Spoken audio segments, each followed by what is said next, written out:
Let's update the math. When we told the viewers, and we were not doing it to make ourselves feel better, it's matter of fact, that 25-16 the rest of the way as a target record could very possibly get the Mets to where they want to be, and that is October baseball. Luis Severino, 9 innings, 4 hits, 8 strikeouts, and a single walk. I think my favorite game I've been to this year, the most electric I've seen this place. I would like to use this voicemail as my formal apology to Mark Vientos. Power looks real. Defense has improved so much. I'm super amped to have him as our third baseman moving forward. When a ball is hit towards third, you feel good, and his arm is strong. Very strong. Really accurate throws to Pete. He's just a solid young dude that we're seeing come up in this organization and mature. Opposite field raw power like Mark Vientos possesses, it doesn't grow on trees. Look at Swaggy V. He's feeling it. It's a brand new day. Should we say it?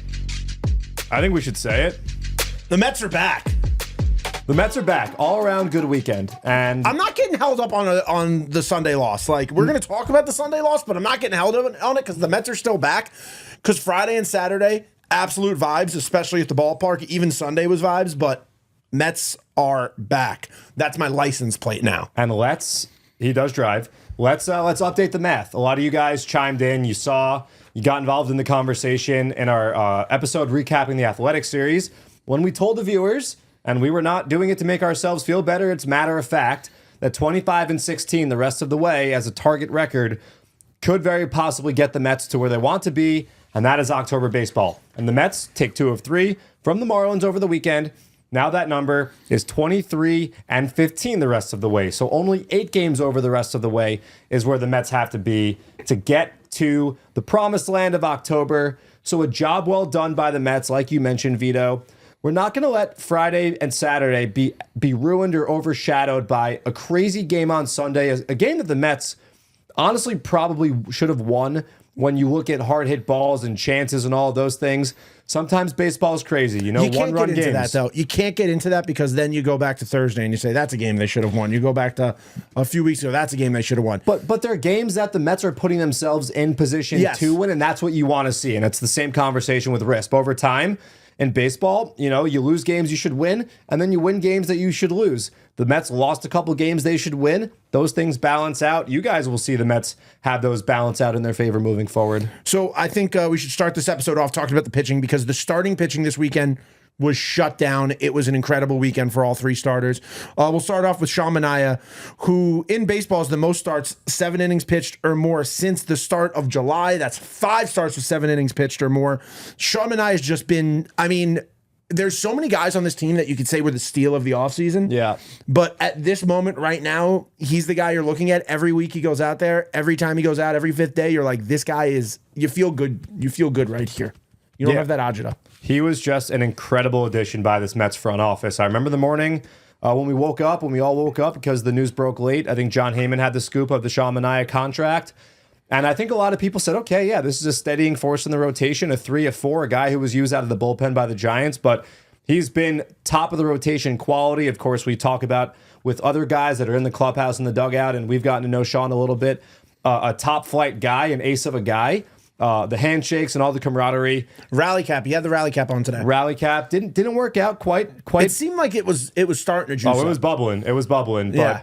But Sean has been so damn good. The sweeper continues to be one of the best pitches in all of baseball. The highest whiff rate on any sweeper in Major League Baseball. The high fastball has really become a weapon for Sean's, and he was really economic, getting through the 7 innings on Friday night after the bullpen was taxed a little bit on Thursday in the day game, the getaway day game against the Athletics, and Sean has been lights out here at Citi Field.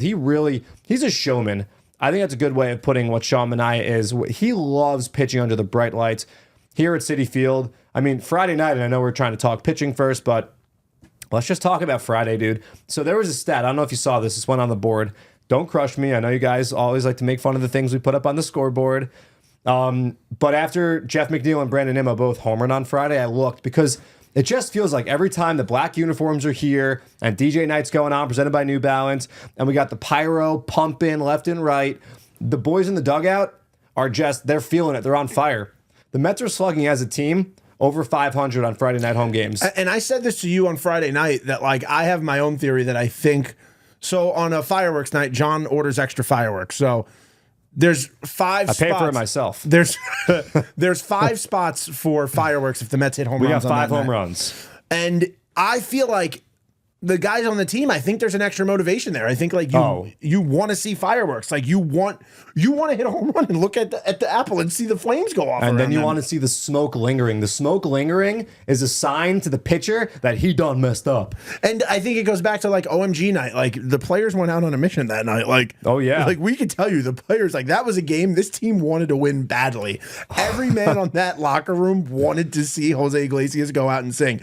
So I think the fireworks do. And I'm not saying that like baseball players need any extra motivation. No. But I'm just saying like there's certain things that get you a little more fired up. And they're humans. They are humans who get amped up by extra things like that. But it's not just that. It's the crowd. It's the lights. The the black jerseys. I honestly, I'm all in. I'm all in on just the blue and the orange. It's a dark, hardcore. It's truly the blackout feel that like the Mets tried to go for back in 2021 when they brought the black jerseys back. But I feel like the white trimming around the Mets, I feel like it lit things up a little bit more than you wanted. You come here on Friday night as an opposing team, you're in trouble, mister. I was all in on the white stroke when they were here. Like I liked the way those jerseys looked. And then I'm not gonna lie, when I first saw the mock-up, like before we saw what the actual jersey looked like, when we just saw the like 2D image of it, yeah. I was like, I wasn't sure about it. Yeah. And then it was on What's New at Citi Field this year. The first time I got to see that jersey in person, my opinion completely changed, and I actually really appreciated it.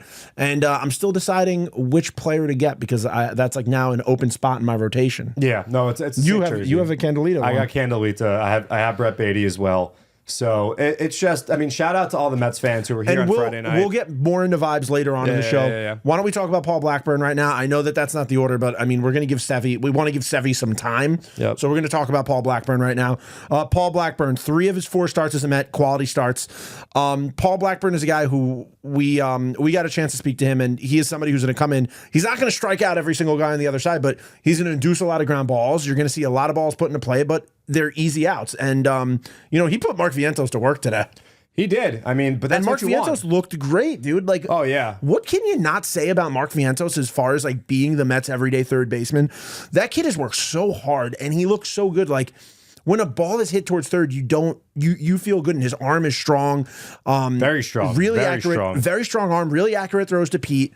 And he's just a solid young dude that we're seeing come up in this organization and mature. Fundamentally sound. A lot of credit goes to Mike Sarbaugh, who's done a lot of work with all the infielders, but especially Mark. And then, it goes back to the offseason also with Francisco Lindor, the images, the videos coming out of Francisco working with Mark was one of the first Vientos. people to show up to spring training. Each of the spring trainings I've gone down there, Mark has been down there as well. And I'm talking like a week or more before pitchers and catchers report. Mark's there. He is as hard of a worker as they come. And you know who you always see? It pays off. Who you always see nearby? His family. Oh yeah. His boy Noah. Yeah, but I mean, his dad is always around. Like it's you just remember the video of me dapping Mark up? That was like February. Johnny 3rd. Johnny Daps on the news, just walking up to Mark Vientos, and then he came up to me. Okay. We had big shot. No, I'm kidding. Okay, big shot. But Paul Blackburn, dude. Blackburn. Yeah, you said it. It's the soft contact. That's his bread and butter. He induces soft contact when you're an infielder. You got to be on your toes. When you're a worm, it's a bad day to be a worm when Paul Blackburn's on the mound because bump, bump, bump. A lot of balls beating into the ground. Would you still love me if I was a worm? Would I love you if you were a worm? Well, would you turn into caterpillars turn into butterflies? Yeah. Would you still do love worms me? Turn into anything, or they just stay worms? No, it's just worms. No. Would you love me if I was a worm? I don't know. Am I missing something? You've never heard that before? No. All right. If there are worms in apples, and the name of the show is Meet Me at the Apple. I'll explain it to you later. It's nothing crazy. It's just like it's a TikTok trend. By the way, did you hear it today? Did you hear the song? Did I hear the boom? Yes, I heard the boom. And the Mets rallied after it. And then, dude, I was gonna text you. You guys did like a supercut of like viral all the hits. TikToks Because you went into Hot to Go, Veggie Dance, and you went into Veggie Dance, and then Hot to Go. And dude, I was walking back from the Coke corner, and I saw this group of people just doing the full. Hot to Go thing as they walked. I'm thinking that we carve out an inning break, and it's like whatever's the viral TikTok song that everyone's dancing to, or like a couple of them. Can you do the Apple dance as the host of Meet at the Apple? It's happening soon. Can you do it though? Do you know the dance? Oh, it's like no, it's It's you have to go like Shout out Bella, who sometimes a fan of the show, sometimes not, but she requested the song a few times, and I played it for you, Bella. So it starts like that, and then you go. I know there's a little and then you go there, down, right? and then you go down, and then you go 1, 2, 1, pause, down, apple, bam, bam, bam, bam. Is it still a Brat Summer? There's been a lot of discussion. I think like we could still get away with Brat Summer while Demure is happening. Demure fall? Come on, guys. Like it's not even September. Do you yet. feel Demure? Right now, I do not feel Demure. Do you feel cutesy? Yesterday, we were JD Martinez, just Demure, comma mindful. I want to give a shout out to Hunter, though, because Hunter was the first on the team to tweet. So I was alerted about that after, and I was like, dang it, late to the party, but you beat me, Hunter. And great minds think alike, right? That they do.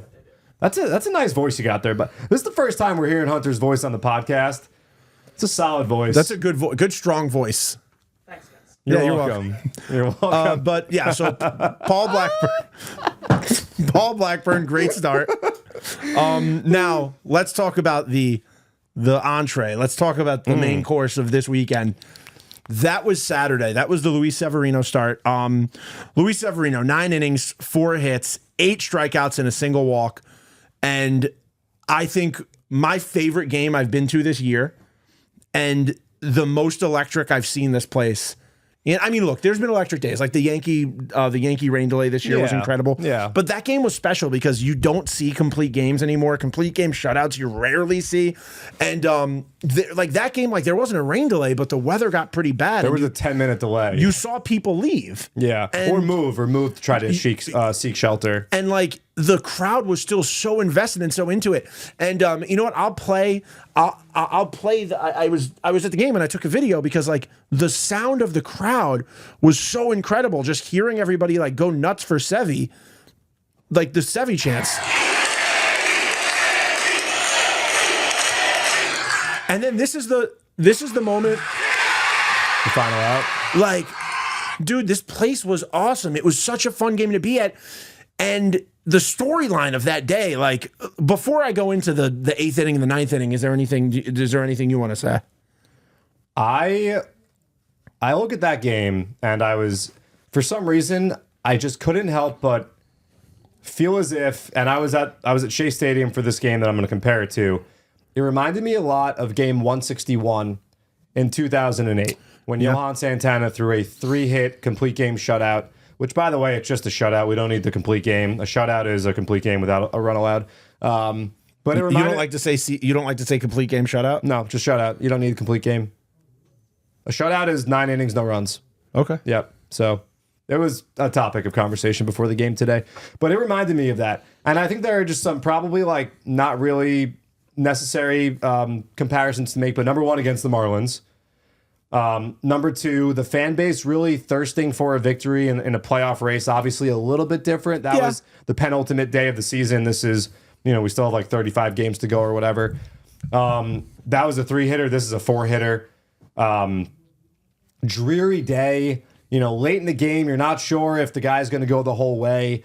And just the way that the crowd was really fueling the pitcher late in the game. I mean, you would assume a guy's running on fumes at that point, but then you consider the fact that Sevy's fastest pitch of the game was when he froze Jesus Sanchez with a 4-seam fastball at the knees, 98.6.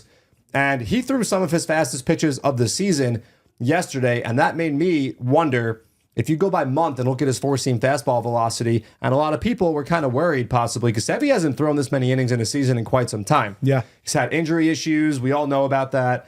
And so I wondered to myself, and I was like, I wonder where his August average 4-seam fastball velocity stacks up to the rest of the season. And it's 96.7, and that is the highest of any month this season. July was 96.1. That includes the last day of the month when he struggled with his velocity against the Twins. June was 96. May was 95.8. And March and April, because he made one start in March, was 96. So the people that were worrying, and I got the worry, I understand, like any guy gets to an uncharted territory, a place you haven't been in a while, you say, okay, the workload, how's it going to impact a thing like velocity? But Sevy got stronger as he went in that game. Yeah, some of his fastest pitches were like after the 5th inning, right? Right. And then he's been getting stronger as the season has gone on. And even in Seattle, he looked really good. The sweeper was biting. A couple hard hit balls, a couple home runs he allowed there. But You know what's funny? This exact situation happened to him in the Rockies game too, as far as the weather. yeah, Like the same exact, they're not going to delay the game, but Yeah. he's just like wandering around the mound waiting to find out what's going to happen. Yep. While they throw the quick dry on the mound. One more thing I want to talk about Sevy. His last start against the Marlins down in Miami, right out of the All-Star break, the high fastball was a weapon of his. His Cubs start, you remember, his 10 strikeouts, no walks. That was a big weapon of his. Once again, he earned 4 of his 8 strikeouts on high fastballs. The Marlins were hitless against the fastball. And in the month of August, talking about the four-seam fastball, how effective it's been, how much induced vertical break there's been, how much ride there's been on the pitch. Opponents are hitting just 172. He's getting a lot of chase. He had a 42% chase rate with the fastball yesterday. So it's been a huge weapon of his. He's a guy who has a lot of weapons, and that's what makes him so successful. So the fastball, I know I sent you over a chart. You could see where he was locating the pitch. He was really trying to, once again, target the upper half of the strike zone and above the strike zone as well. And the Marlins were going fishing, no pun intended. And that the fastball, was that bad? Was that lame? No, it was fine. Okay. It was fine. And the fastball has just been an ultimate weapon for a guy who, look, we know Luis Severino can dial it up. That's been the case with Luis Severino for a while, but he's healthy and he's throwing absolute shed, and just what a start and what a day on and off the field. Now the energy, I want to talk about the energy in the 8th and the 9th inning. So Sevy comes off the mound in the 8th, tips his cap to the crowd, also gives high fives as he walks in. So you have to be assuming at that point, like, that's probably it for him. And I was bummed because I'm like, you want to see a complete game. Yeah. And then I'm like, look, keeping an eye on the bullpen. I'm like, I can't tell if anybody's warming up because where I'm sitting.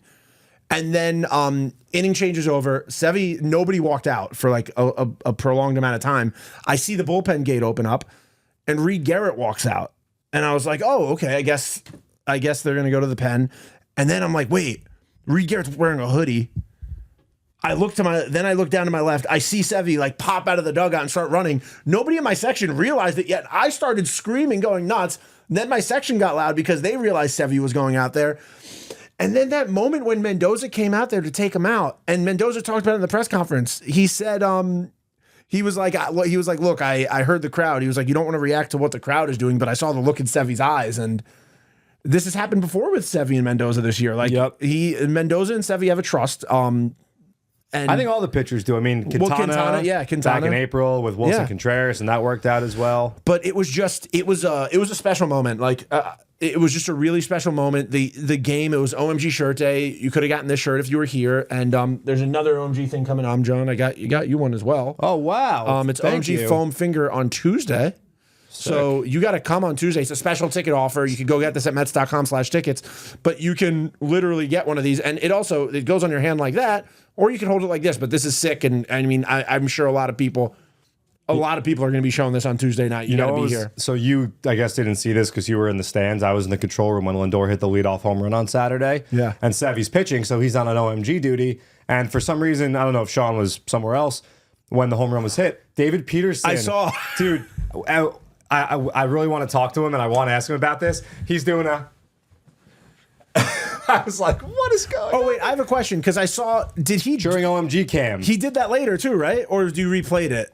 That was the magic of the control room. So I saw it and I was like, we are using that for OMG Cam. So that's so funny because I didn't see the leadoff. No, I didn't see he him. wasn't doing it live. And then on the I spot. only saw it, and I saw him going like this, and I literally turned to my wife and I was like, David Peterson's dancing during OMG Cam. No, it was during the home run, but we clipped it off and played it. Sorry for spoiling the surprise, guys. I saw Jose also at one point was holding the OMG sign yesterday. Yeah, but it was funny. This is awesome. Dude, this is sick, right? I love this. No, this is awesome. So yeah, Tuesday, you got to come to Citi Field. It's a special ticket offer. So that means you need the ticket. It's not a gate giveaway. No. It is not a gate giveaway. You're not getting this. You get your special ticket. You go to guest services and you'll get this. But this is awesome. But anyway, the energy at that game on Saturday was so sick. And just like getting to watch Sevy do something like that in a year that's like incredibly important for him, in like a very pivotal year and a proving year for himself. Just being able to show up and be a part of this pitching staff that starting pitching ERA this series 1.64, dude.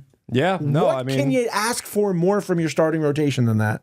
It's been money. You know, people early in the year, throughout the year, still now probably some people say that, oh, the Mets don't have an ace. And I keep saying, the term ace is just, it's an overrated element. Like, you want guys that can go out there and give you the chance to win games every day. If you have one ace and 4 guys who are giving up 5-6 runs before the end of the 3rd inning, it's not going to get you anywhere. You can have 2 aces and have 3 guys who are going to be in that game ruiner category. So if you're a Mets fan, you've been a fan of this a long time. You've seen teams where there's an ace and then there's other pitchers on the team. Like, what would you rather have? Because I honestly go into every start feeling pretty confident about whoever's taking the mound that night. Yeah, no, I know. Right. Another thing on Saturday. Oh, whoever's out there, whoever it was, please come, tweet at us, drop a comment in the YouTube, wherever. The Batman and Spider-Man fans that were just roaming about and just doing whatever it was. And it was all over the place. It was on SportsCenter this morning. I saw John Boy. Yeah, it was all over the place. So whoever did that, I mean, Mets fans are. That's crazy. There was somebody else I saw tweet about it who was just like, somebody was like wild link up at the game last night. I had a friend. That was John Boy's caption. Yeah, okay, then I have a friend who is not a sports fan whatsoever, who's just a comic book guy who sent it to me. Is it? So is that like sacrilege for Batman and Spider-Man to be? Well, they're not from different the same universes, right? Yeah, they're from Marvel, DC. So they would never. What would be another good like superhero collab? I don't know. I guess like Joker and Venom, or Joker and Thanos, because they wouldn't be in the same world. But I just named this. I mean, it's pretty much the same thing, but just villains. And then you got all the grimaces still, and whenever one goes up on the scoreboard, the entire place goes nuts. Yeah, there was 2 grimaces today. Yeah. Yes, I know. We put them up in the 9th inning. I know, but next to each other. Nuts. Also, shout out J-Mac. A lot of yesterday was about J-Mac and his incredible artwork. And he went on the pregame show, which was awesome. And then he was up on the dugout with Justin, getting the place hyped up mid-1. I saw that. Gave an incredible LGM. His whole family was here. It was an awesome day. And we're not letting the vibes be touched. We're gonna have J-Mac on the show coming up because J-Mac did some stuff for us that we can't talk about yet. But J-Mac did some really incredible stuff for us that will be on display soon. I feel like I could say display because you have a feeling of what it might be. Sounds like you're running a museum here. But let's talk about the hitting. Francisco Lindor.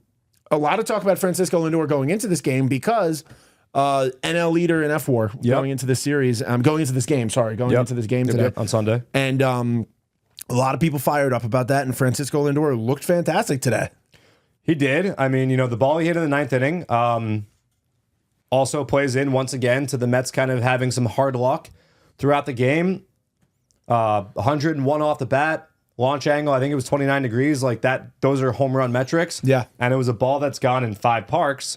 One of those being Marlins Park or whatever. Yeah, it's Marlins Park still. Roof open or roof closed? Probably roof closed. That does make a difference, the weather. So, he put a charge into one, unfortunate. Gets the game going on Saturday with the leadoff home run we talked about. Had a big triple on Friday, looking good from both sides of the plate. 6 home runs and 6 stolen bases, now shy of another 30-30 season. I mean, he's just as dynamic as they come. Like, what more can you say about Francisco Lindor hitting at the top of the lineup? And then, Mark Vientos, we talked about him defensively. Now he's the man in the 2-hole. Brandon Nimmo went to the 2-hole earlier in the season, got him started. Mark Vientos is hitting 2. He's been really good. That goes back to Thursday, the 2-homer game. Had a huge day on Saturday for the Mets. And let's talk about Lindor defense. Oh, yeah. I mean, look, obviously, Francisco Lindor is known around the league as one of the best shortstops in baseball. Oh, yeah. If not the best, but just like today, that moment, dude, that pickoff at second, we were laughing about it in the social media booth because, you saw the excitement over I got him, call in the camera. 3 pickoffs for Mets pitching on Sunday. Which Hunter has a stat on. Is it 1982? I mean, 2 is a lot. 3 is crazy. And for Lindor, no, go ahead. There were only 2 times where it's happened 4 times. Okay. In Major League history. All right. So we got to shoot for 4 here now. But for Lindor, him slapping that tag, those are Javi Baez type hands. Like Javi Baez had the nickname El Mago, the magician, for reasons especially like that, with the way that he just receives a ball and bang, slaps the tag. Lindor did that in Pittsburgh, if you remember. Yeah. Right around July 3rd, that 4-game series. I think it was the Saturday or the Sunday game. I think I was recovering from our night out when that happened, when Peterson pitched. Yeah. It was the Saturday game. But he is really, really good. And It's I think something that goes overlooked. Receiving and bang slap. The double play on Saturday. The double play on Saturday. Oh yeah, I mean the Marlins kind of ran themselves into that. I know, but still, the double play was awesome. It's a very headsy play. It's a very headsy play to throw behind you after you had the pickle, the rundown. Great baseball term, caught in the pickle. This team, the way they celebrate sometimes, and like. It reminds me... Dude, the whole outfield was in the infield. Yeah. I saw a freeze frame and someone was like, the heck's Nimmo doing? And then I saw Bader was like... Dude, they are so pumped up. Like, they are so hyped. Like, they have the excitement of a high... Like, you know how like a high school baseball team just goes like nuts on for the love of the game, baby. Like, that's how these guys play, and it gets me fired up. But yeah, Francisco Lindor, what more could you say about him? Now let's talk about Pete Alonso. Pete Alonso right now, 1 home run away from tying Mike Piazza on the Mets all-time home run leaderboard. For third place...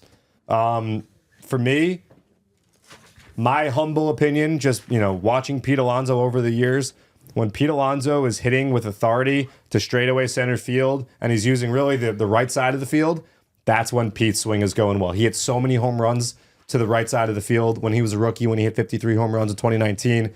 The shot he hit. And we sat out in that area on Friday night right before the fireworks. How are we not going to talk about that, by the way? Yeah, John and I went out on Friday night. We sat the first time we've ever got to sit at all. It was like 3 batters. Yeah, it was a half inning. But we sat down for a little in the Big Apple reserved. And then I went up with John and I watched the fireworks from the batter's eye, which was really cool. And we talked about it. We're going to try to do a podcast from there sometime because like most people, you don't get to see what that view looks like, and it's pretty cool. It's very cool. But yeah, Pete depositing a ball into the Big Apple Reserve on Saturday, and then he almost did it again on Sunday. So his swing looks right. He just looks comfortable at the plate. He continues to put good swings on baseballs, and the numbers bear it out. I said this a couple episodes ago. He's been fantastic. He's been hitting the ball with authority. He's been absolutely doing his job. So obviously the Mets need that to continue.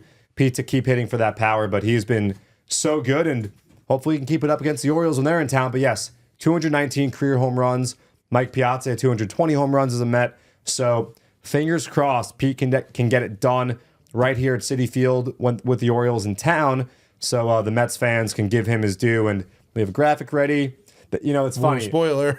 It just, like Francisco Lindor was 1 homer shy of his 100th as a Met. Yeah. And they went on the road. And he when the Twins left town and the Mets left town, he was still 1 away. And I was like, oh, great. Once again, a guy's going to hit a milestone on the road. Like, I'm always hoping they happen at home. And then he didn't. And then he came home, and then right away, it was the Wednesday night game against Oakland. He hit that 100th home run as a Met. So we'll see if Pete can get it done here this week. And you know what? So last week, Pete said that thing about, I'm an all-star. I'm on pace for 40 home runs. And there was a lot of people who had things to say about that. But the thing I want to say about Pete Alonso, too, is, there's no pace with Pete Alonso. Because Pete Alonso is the kind of hitter where... He'll hit 7 in a week. It'll just happen out of nowhere. And then he'll just be on an absolute, just unbeatable path. So... And I maintain, Pete Alonso's best baseball in 2024. We haven't seen it yet. It's coming. It's coming. He's going to put this team on his back, everybody. Now I want to talk about Jose Iglesias, who I think, look, even though it didn't lead to... tying the game, Jose Iglesias' infield base hit to get on in the 9th inning, my favorite moment of the game. I was in there with Hunter. Just the energy Jose Iglesias plays baseball with is unmatched. And it's like we were talking about before, how these guys celebrate when they have big plays in the outfield or in the infield or anything. Jose Iglesias runs in the first, does the save, turns around, starts screaming, pounding his chest. I mean, how can you not be romantic about Jose Iglesias? He's the perfect guy in that situation because he's a guy who doesn't strike out much. And for him, it's just put the ball in play. And I feel like, I remember watching Jose Iglesias before he came to the Mets. I don't remember him being so fast, but he's had I think he had 2 infield hits today where he was just legging out. And it's been all year. He really puts the pressure on opposing defenders, especially when he puts the ball on the ground. And I also noticed yesterday, final out, Sevy, huge energy, huge pump up. Jose Iglesias was the first guy out of the dugout at the mound to congratulate him. He was right out there. So, I mean, you guys all know how great Jose Iglesias has been. Sevy's sign guy, so I feel like they're connected. Yeah. No, Sevy, you're right. Sevy's the master of the OMG. So, now Brandon Nimmo. Yep. Guess who's back? Brandon Nimmo had a huge series. The homer on Friday broke the game open, gave the Mets the lead momentarily on Sunday with a home run. And just again, these guys on both sides, Brandon Nimmo, just that diving catch today And yesterday he made And one as well. yesterday, yeah. Today it saved the run in a tie game, preserved the tie score at Also, the time. made me yesterday that slide in home made me really nervous. Yeah, or Friday night. Yeah, yeah. So I mean, we'll see. Obviously, he left the game on Sunday. The Mets announced a little shoulder discomfort, so we'll see. Yeah, it was interesting. It was in the 8th inning, right? 7th inning, I think. 7th inning? Yeah. So we'll see what the prognosis is for Brandon, but he was really starting to look good, and we all knew it was coming. And Mendy said it to us when we talked to him last that these guys, like everyone's going to get out of it. So we heard there's an interview we're going to play for you guys with Eric Chavez and Antoine Richardson. Antoine Richardson, the first base coach, Eric Chavez, the hitting coach. And Eric said this interesting thing that you'll hear in the interview where he said, like, look, like when 3 guys on this team are on a hitting streak and nobody can stop them, the other 6 guys on the team might not be. Yeah. He was like, that's how baseball works. Like, you got 3 guys who are hitting great, 3 guys who might be slumping, and 3 guys who are just like kind of like on an average pace. Yeah. And it's going to happen, but Brandon Nimmo gets out of it. Like John said, hopefully results come back good. Everything's good with Brandon Nimmo because it's fun watching Brandon Nimmo play baseball. And he's just one of the like best human beings out there. I mean, how much this guy cares. The amount of times I am leaving the game and I'm on Twitter and I just see videos from that game of Brandon Nimmo meeting fans, no matter what, like he is everything that like you think a Major League Baseball player is going to be. And we've gotten a chance to speak to him like on the podcast and off, and he's that guy through and through. He embodies all the quality of the kind of guy you want in your clubhouse, 100%. He's like the... Jeff McNeil said it. There was like a, who would you trust to watch Willow? And Jeff said, oh, Brandon Nimmo, I trust him with anything. He's like everything. And it's like, he played with David Wright. Mm-hmm. And like, I think that maybe there's something because like that's like all of what David Wright believes. Yep. David Wright was always on like, talk to the fans, like dude, and like we have a ton of guys on this team that do that. Francisco Lindor, if you're at a Mets game, Francisco Lindor, every game, if not most games, if not every game, most games, he is over at the first base line by the gate, signing autographs for a line of people every single game, no matter what. Even in a slump, he'll be out there doing that. 100%. So like these guys care, and they want to make the fans happy. Now, John, do you think it's a good time to get into this new thing we're trying to do? I do. Can I do my Steve Summers? Yes, you can. Give us a call at 302-615-0026, the number to call on Mean at the Apple. I've been waiting all day to do that. So we have a new hotline. You can call that 302-615-0026. Leave us a message. Who knows? We might send you something if we like your call, if we interact with it. Got to be nice, though, and not vile.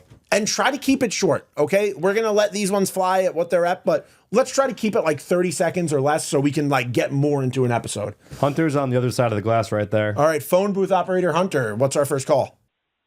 Hi, Meet at the Apple. This is Emily from down in Raleigh, North Carolina. I would like to use this voicemail as my formal apology to Mark Vientos. I've been calling him quadruple A for quite some time, and he has proved me wrong, and I've never been happier to be wrong in my entire life. Power looks real. Defense has improved so much. I'm super amped to have him as our third baseman moving forward. That being said, MLB depriving us on Players Weekend of a Swaggy V, either Black Jersey or City Connect. Hope that they bring that back in the future because that jersey would have popped off so hard, especially the black jerseys. Controversial opinion potentially, but the new black jerseys I have grown fond of without the white outline. I think they're kind of sharp, to be honest. Anyways, thanks y'all. Let's go Mets. All right, wow. So that's cool. That I didn't even know that. I know you didn't.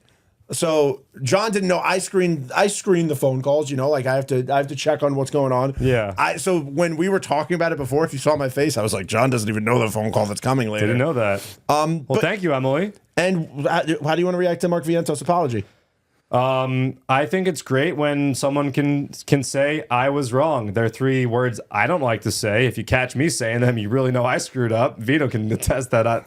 That's the truth about me. But it's like we said before, Mark Vientos, like really, he is a Major League Baseball player. When the team was slumping, and we were talking, who did I tell you? What did I say to you? I was listing off a bunch of guys, and I was asking John. I was like, "Oh, what do you think about this, this, and this?" And then I brought up Mark Vientos, and John goes, "I'm not worried about Mark at all. He's the one guy I'm never worried about. He'll hit a home run in the next 3 days. Just wait 2 games. He's going to homer." And then he just did. Opposite field twice on Thursday. So, yeah, I mean, look, Mark Vientos, the thing about Mark Vientos is that he was drafted very young out of high school a long time ago now, 2017. he was a big prospect for this Mets team. If you go back and you look at Pipeline's preseason rankings for the Mets system by themselves, top 30, Mark was constantly top 5. He was a big-bodied kid out of high school who was really grown into his body. He's added a lot of muscle. He's added a lot of strength, and we talked about how hard of a worker he is, and it's just all paying off. So he, I'm not that surprised. Look, opposite field raw power like Mark Vientos possesses, it doesn't grow on trees. It just doesn't. And there are some people that question the pull side power. That's gonna come.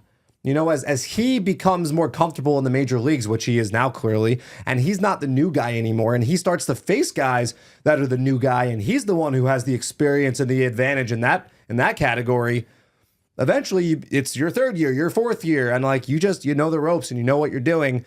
And Mark Vientos has all the raw tools. You couple that with the work ethic, and you get what you're seeing right now, which is a guy who's going to hit, if all goes well, 25 plus home runs in not a full season, and the Mets have a guy at third base who could be another cornerstone for many years to come. All right, Hunter, next call. Hi, this is Chris. I am at the CMoney21, and vibes are flying high right now after a great win, complete game by Sevy. I can't even believe it. It's been amazing to be at the park, and I'm glad the season's turned around. I've been that guy on Twitter or X, that's been annoying you and all the staff about bringing back the network chant from Shea Stadium that Mike Cameron suggested this week, and I can't believe you guys did it. It was an awesome time. The vibes at the ballpark the past couple of seasons have been incredible, and I'm so thankful for what you and the team and the ownership has done to improve the fan experience. So I live in Mass. I commute over a couple of days to get to games, so I'll be there on Tuesday, but when I get back, I'll be sending you guys and the staff for appreciation for what you did, and thanks for being accessible to the fans, and let's go Mets, and hopefully we can get something special going on this season. So great job by Sevy and great job by the team. Let's go Mets. I mean, look, here's the thing. John and I have said this many times. We both grew up fans of the team. We both grew up coming to Shea Stadium. If there's any chance for us to bring back stuff or to help bring back stuff that we loved as a kid, you're going to see it back here. Yeah, so Mike Cameron fired that tweet off. I think it was Wednesday night, and I was running around. We were doing the Olympics. I was so busy, and I had probably, between people sending it to me personally, like through a text message or tagging me on Twitter, probably like 25 people, to the point where I was about to tweet, like, next person who tweets or sends me that Mike Cameron tweet is getting a knuckle sandwich. I would never actually give anyone a knuckle sandwich. I'm a lover, not a fighter. But yes, Mike Cameron put that out there into the world, and also, we've spoken about this before. We've spoken about it. Look, everyone has to realize there was a reason why it went away. It's from a movie, a licensed movie, and I know it ran on Saturday and it ran on Sunday. Sunday was a massive moment, also. Yeah, first and Sunday, second, no outs. It got loud. Sunday, I would say the crowd was nowhere near like energy wise like it was Friday and Saturday. Yeah, but that late in the game Sunday, they came alive, and it felt like the last few days. So I always say this to Brendan, my boss, who I work very close with, and who also had a huge part in bringing this back. I think that it's important, especially this organization, for like people who grew up loving it and really understand it, to be in it, because you get it. Like, you get the, and I feel like there are a lot of people that work here that grew up Mets fans and Hunter's love the Mets. Exactly. So like, I think that's important, because then you can really relate and you can use your own personal experiences to know and have the right tone and the right moments. And network, we all love, we all grew up admiring. And the way Mike Cameron wrote that tweet too made it so much like, my God, like he just. Well, you guys told me when I got back into the booth that night, like, yo, Mike Cameron said you guys suck. And I'm like, whoa. And then I got the context. Then he said that, bases loaded, a great spot for network. And but just the way he said, like, my guy used to come on the screen telling everybody to stand up and scream out the windows. Yes, and they do it at the Garden, or they used to do it at the Garden. It's a classic. And here's the thing, guys. Like, we're not going to overdo it. No. It's a moment, or it's a piece for the very right moment. It happened to be again today in the ninth inning. Obviously, Saturday we did it. And I'm honestly really happy, and I've heard from a ton of people on Twitter that it makes all you guys so happy, because that's why we do it. Is we want, number one, to make Mets fans happy and have a great experience when they come, and number two, because we want you guys to get loud and go crazy. So if these things are things that you like and they're going to elicit that raw emotion, then like, yeah, we're going to do those things because it's all about having fun and making memories and making moments and cheering on our team and hopefully helping the guys in the dugout pull out victories. And I don't know, I saw a tweet from another person, and it's funny because somebody is going to think that they summoned something else, and I'll show you the tweet when we finish. But Why can't you show me now? Because, well, I don't want to waste time, but there's something that's happening that somebody tweeted about. So it's funny. Okay. All right, so, next call. Anyway, thank you, Chris, and I appreciate it. And hit us up when you're here on Tuesday. We'd love to say hi. Christopher from Albany. Long time listener, first time caller. Listen, I traded 3 pizzas for SNY login. I haven't been able to watch a game all year at the pizzeria. Every out, I couldn't turn away. This is what it's about. This is what it's supposed to be for, you know? Sometimes you gotta look up at the TV and get a little bit of hope. You get a little bit of power. Get a little bit of something. Some magic. That's it. That's all. all right, so Sheesh. this guy gave pizzerias his login, which you shouldn't do. You shouldn't share logins. But he gave 3 pizzerias his logins, and now he can only watch games at the pizzeria. Chris, I think he got hoodwinked. I'm going to be honest. He does get free pizza, though. That's what I'm saying. He gets free. But now he can't watch the Mets anymore, so now he has to go to the pizzeria, and when he's there, 162 nights he has to go to the pizzeria. and he's gonna buy pizza over time. They're not gonna just give him free pizza all year, unless that's the case. If that's the deal, Is it free pizza for life? Is it free pizza when you're there? Like what? Can during you Met order? season? Is it delivery? Like no, it's DiGiorno. I need you, Chris. I need you to call back in, and I need you to leave us a message. I need you to tell us what this deal looked like. I need you to tell us what are the stipulations? What do you get? When does it end? Because this is, I'm very confused. Because as of right now, I don't think it was a good deal for you. And why did you have to do it with 3 different pizzerias? That's another good. Yeah, there's the scope of this entire situation. We need more context. Yeah, dude, you need to call in. You need to tell us how this came to be and why you went 3 pizzerias. If you said pizzeria, Chinese food place, and sushi place, then I would be like, okay, you split it Covering your bases. You're covering your bases. Don't forget the Italian place. But 3 pizza places? Like, what are you doing, Chris? All right, next call. Hey, boys. It's Mets Jr. 69. Nice. That's Mets JR 69. I got a question for you guys. Royal Rumble. We have Pin Man versus Cowbell Man versus Glizzy Iggy versus Grimace versus Rally Pimp versus Seymour Wiener versus the Parakeet from 2015. Who you got? Who you betting on? Who's winning that? So, John, first of all, just for wrestling rules, Royal Rumble, is every man for himself? Every man for themselves, but it's like you throw them over the top rope to get them out to eliminate them. So that's it's how like in Mario Kart with the balloons. Kind of. You know, yeah. But you throw them over the top rope, and that's what eliminates them. Okay, so there's no teams here. No, but I mean, you can team up. You can team up, and then eventually, people who are obviously going to team up. Yeah, Cowbell Man and Pinball Man, they're always seen together. Pinman. They're known allies. Yeah, Cowbell Man's you want to talk about like going back to Shea? Like, oh yeah, like Cowbell Man for me he's an institution. I love Cowbell Man. I remember reading an article about Cowbell Man in Mets magazine as a kid. That's amazing. And then so here's my immediate thought is that Seymour Wiener is a World War II hero. Yeah, and it's really hard for me to think that anyone can defeat him with his heroism, you know, in his life. He's older though. He's older, but he's seasoned. He is, but he's older, and like that plays a factor. Dude, Grimace couldn't even sit down in the seat behind the plate. I'm not sure that Grimace. You told me he can't move. He can't move that well. Grimace can move well. Can he? I think Grimace doesn't have long arms. Oh, Grimace. Don't want to go to dinner with him. Grimace has short arms. Arm you. But I think there's a clear, obvious winner here. Well, one, I think Max Wiener and Seymour Wiener will team up. Ah, yes. And then I think you're going to see a final 4 of Cowbell, Pin, Max, Seymour. But what they're all going to Where's Grimace? They're all going to team up and throw Grimace off early. Okay. You always team up against the big man. Big Show always went off early. But makes sense. It's the Canary. The what? The Canary. He said the 2015 Canary. Oh, the Parakeet, he said. Parakeet. Right?